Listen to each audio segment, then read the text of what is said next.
my Doctor Who DVD collection. Is Captain Jack Harkness the face of both? Hello and welcome to WhoTube Gallifrey 02 and my episode review for episode 4 of series 10 of Doctor Who, Knock Knock, written by Mike Bartlett, a newbie to Doctor Who, and yes, a very spine-chilling episode in my opinion. It answers a question everyone is curious about: why do floorboards creak? And yeah, quite a good concept, something which you don't really want to know, but it's finally been answered. Of course it's not real, but you know it. I'm never gonna look at floorboards creaking the same again after this episode, as it was quite spine-chilling, had some scary moments, and yeah, my initial thoughts on this episode when I first saw the Next Time trailer were, it looks pretty bad, but now I've seen it, it was actually quite good, and I'll personally rate this episode a 7.5 out of 10. So yeah, an average episode in my opinion, not as good as the pilot or Thin Ice, better than Smile, but you know, my rating on this episode might go up after a rewatch. It really does depend on that. So yeah, first of all, I'm going to go through the plot of this episode, then I'm going to give positives and negatives and my final conclusion. So yes, this episode, Bill and a bunch of students at her university are looking for a place to stay. They go around loads of houses looking for a 6-bedroom house. They can't find any which suits them, but then this mysterious landlord approaches them and says, "Come and live at my house, it's very cheap rent." And yeah, so they go to this house. So yeah, there's 6 of them and they start getting killed off one by one. Well, they don't get killed off, but that's what we think to start with. Then they all get restored at the end. Yeah, Mike Bartlett, he can't kill off a character.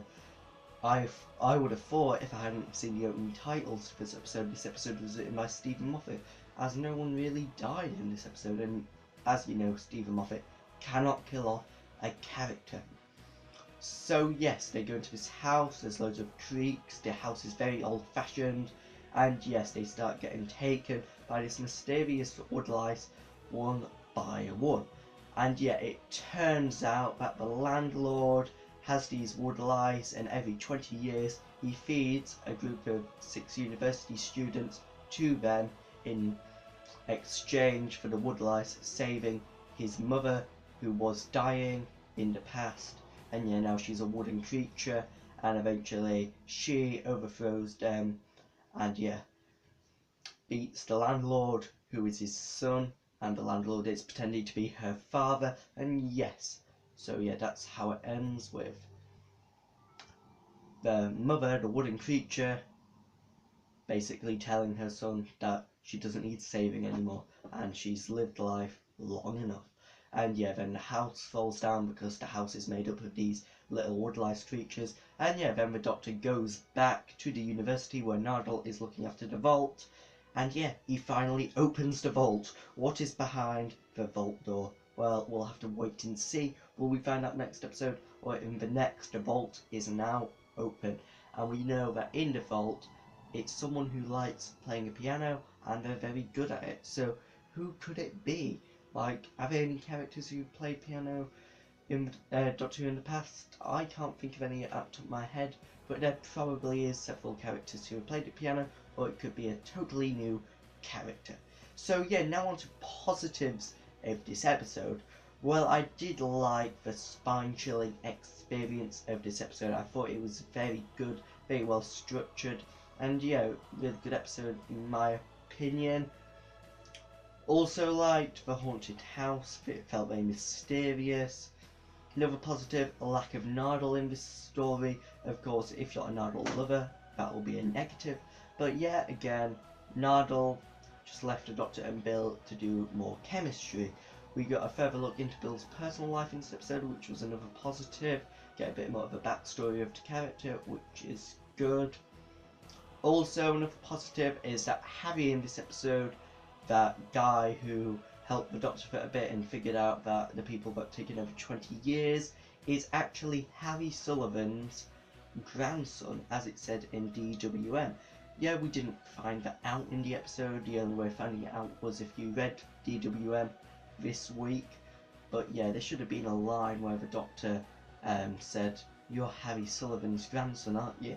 Yeah, that's a negative of this episode. But yeah, can live with that. Don't think we're going to see Harry Sullivan again.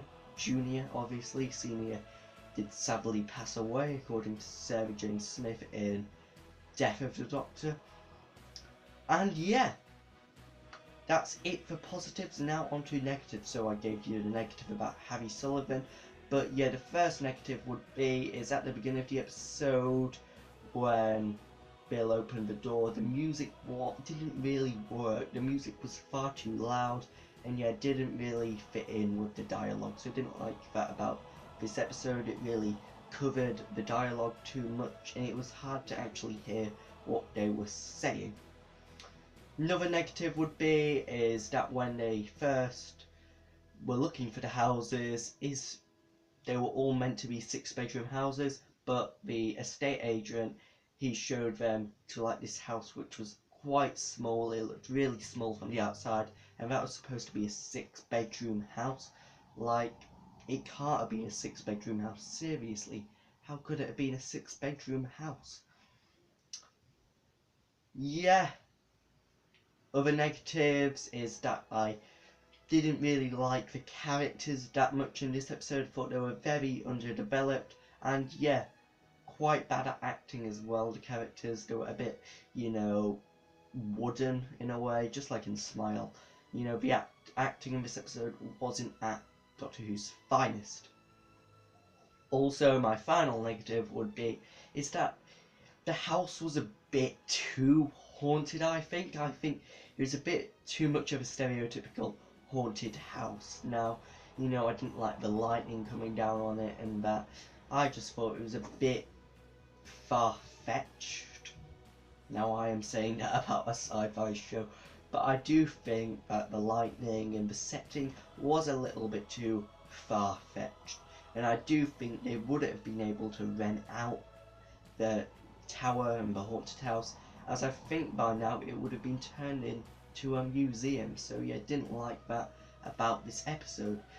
And yeah, the landlord looked way over 70, well no, way under 70 years old. He didn't look 70 years old. In fact, he didn't look 80, because he was around 8 when his mother started dying around 70 years ago. So I don't believe he was 78. So yeah, didn't really like that about the landlord. They should have got someone who was older to portray the landlord. And another negative would be is the landlord's name wasn't revealed, and he isn't a Time Lord. No, the landlord is not a Time Lord. He is just this normal guy who wanted to save his mother. So yeah, quite a few negatives to this episode. I'm picking out the negatives which you don't really want to know and don't really bother you. But yeah, there's all the positives and negatives for this episode. And yeah, quite a good episode in my opinion, an average episode. Please let me know what you thought of this episode in the comments below. And please go and check out my Star Wars movie rankings and my episode preview for this episode to see if I was right or wrong about my predictions on Knock Knock. And until the next time, goodbye.